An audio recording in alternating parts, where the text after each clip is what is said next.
Welcome back to the one and only the best radio in future, Radio Visual Home Project 94.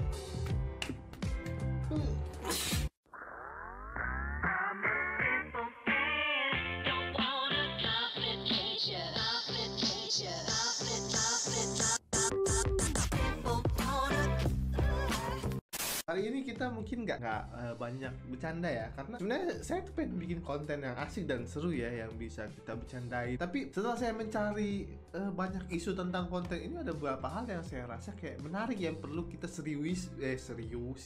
yang perlu kita seriusi agar poinnya dapet gitu.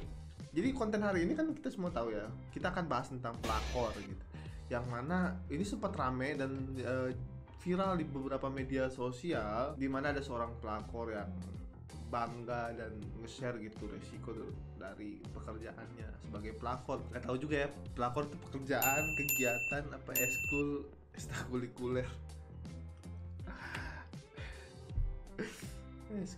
Jadi gitulah ya, pokoknya ya. Kemudian disusul dengan banyak kisah-kisah perselingkuhan di media sosial yang buat kayak wah, pelakor jadi hal yang sangat booming, kata-kata yang sangat umum diucapkan terkait jika kita melihat perselingkuhan dan sebagainya. So, kita pengen lihat dari banyak sisi yang berbeda, karena Home Project 94 udah mencoba untuk merangkum dari banyak hal, banyak sisi, banyak pandangan ya. Ada yang bilang bahwa pelakor itu nggak tahu diri, hedon. Kemudian ada juga yang ramai bahwa ya pelakor tuh nggak ada, karena emang dasarnya laki-laki yang mencari sesuatu di lain rumah, selain rumah gitu. Jadi pada akhirnya ya laki-laki juga gitu, laki-laki yang mengiyakan hal itu terjadi. So ada juga yang bilang bahwa pelakor itu sebenarnya itu, ini bibit pelakor ke depan, dia adalah bibit pelakor ke depan. Jadi sungguh bahaya ya orang-orang seperti ini. Kita sudah punya satu bibit yang akan dilakor. Pelakor itu kan kata benda ya, pelakor. Kalau melakor itu kegiatan apa, aktivitas yang dilakukan oleh pelakor. Kita balik lagi ke sesuatu yang lebih serius, dimana ternyata setelah saya cari-cari, saya searching, saya pengen cari candaan tentang pelakor dan sebagainya, ternyata ada ketukan di hati saya untuk ada sesuatu yang harus kamu sampaikan, Bel. Ada sesuatu yang orang harus tahu tentang ini. Kamu nggak boleh egois, kamu harus membagi pengetahuan ini. Kamu nggak boleh cerdas sendiri aja. Oke, dan saya pun harus membagi itu, bahwa saya tidak bisa cerdas sendiri. Saya menemukan pandangan seorang Wikipediawan, Pak Ivan Lenin. Dia berkata bahwa sebenarnya pelakor itu adalah istilah yang umum, di mana seorang melampiaskan amarahnya. Tapi di satu sisi, ya kan, dia mengatakan bahwa pelakor itu punya konotasi yang negatif, yang memang kita tahu bahwa itu konotasi yang jelek ya. Dengan sadar ya, tanpa Bapak Ivan bilang juga kita kayaknya udah punya alam bawah sadar bahwa itu jelek gitu. Makanya kita bilang orang pelakor itu karena kita mau dia jelek di hadapan orang lain, ya kan. Sedangkan dalam perspektif tersebut ada hal yang tidak netral menurut dia. Karena apa? Kejadian pelakor dan melakor itu kejadian yang diaminkan kedua belah pihak, sehingga ada istilah umum menurut Pak Ivan ini yang lebih baik digunakan, yaitu will, wanita idaman lain. Karena apa? Ketika ada wanita idaman lain atau menggunakan kata wanita idaman lain, tidak menggunakan kata pelakor, artinya ada dua subjek. Asik. Nggak tahu ini bener ya kalau secara bahasa Indonesia, nggak tahu. Loser. So lagi sotoy. Secara keaktifan, dua orang tersebut memiliki keaktifan yang sama antara si pelakor maupun orang yang dilakor. Jadi lebih adil ketika menggunakan will, wanita idaman lain. Ada peran pria di situ gitu. Nggak hanya seorang wanita yang berusaha membujuk, enggak. Karena balik lagi ya, kalau cowok nggak mau nggak mungkin. Dan masalahnya nggak mungkin cowok nggak mau, sialan. Kurang ajar, saya doang yang nggak mau. Coba kalian bayangin aja sederhananya ya, sometimes kalian punya status sama hubungan yang kalian nggak tahu.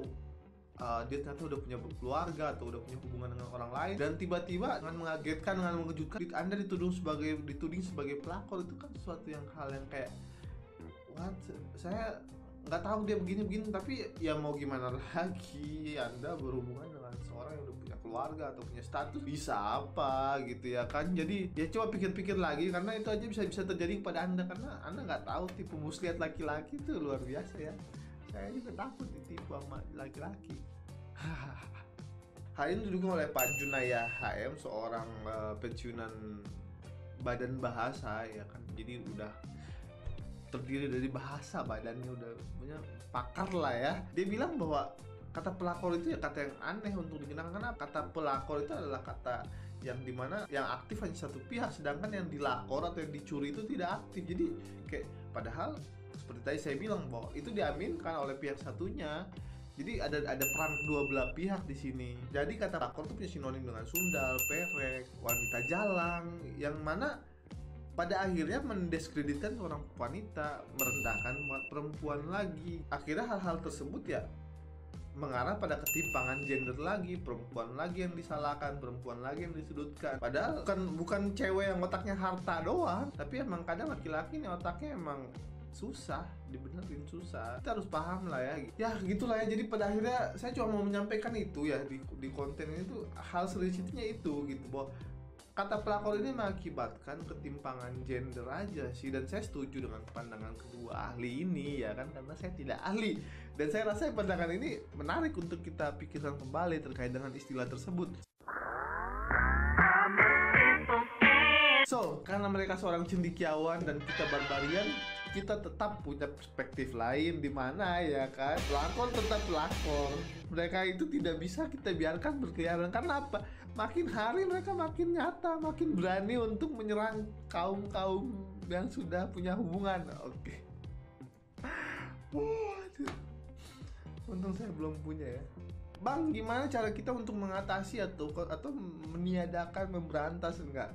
Bagaimana cara kita bersikap terhadap pelakor yang nggak tahu diri? Memang pelakor tuh emang nggak tahu diri. Udah tahu orang punya hubungan ya kan? Kenapa Anda masih ganggu? Buat pelakor di luar sana, ganggulah kami yang jomblo. Tolong, jangan ganggu orang-orang yang sudah punya hubungan. Kami juga butuh diganggu. Ingat itu.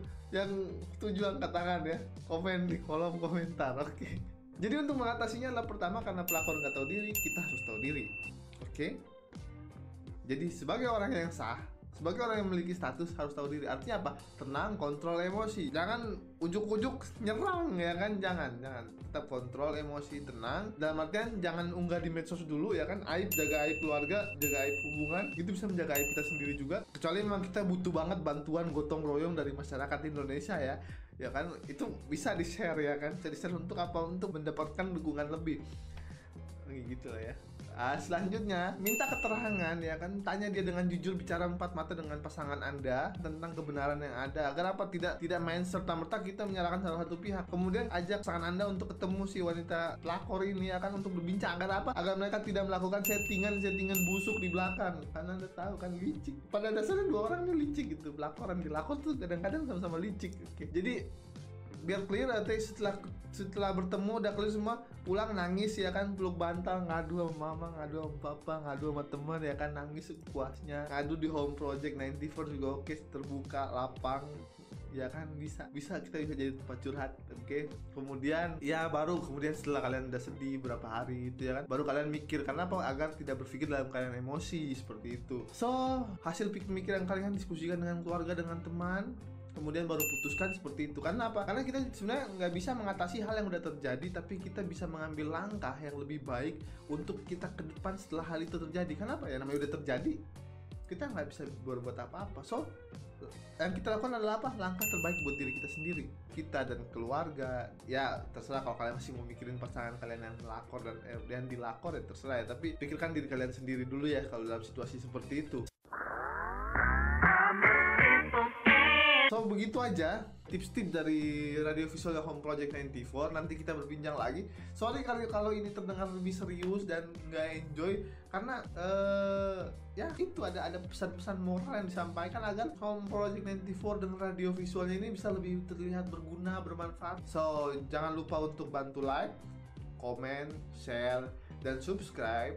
Dan setelah itu, dimanapun kalian berada, jangan lupa untuk pulang ke rumah. Oke? See you next time in the future radio. Asik. So asik. Oke, so asik.